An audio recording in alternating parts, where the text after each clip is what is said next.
welcome back to another video. Today I'm gonna be customizing a pair of Air Force One. So I'm gonna be doing something related with the Super Bowl. So that's gonna be really cool. So stay with me and let's begin. Let's jump into it and let's begin. Let's go.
here's the other one. Here's the other side, and they look really nice. You know, the colors match really well. The red and the white go along really nice.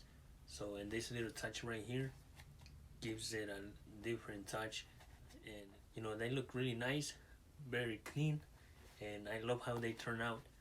You know, so I hope you guys enjoy the whole process, and thank you for watching this video. See you guys next time. Take care. Bye.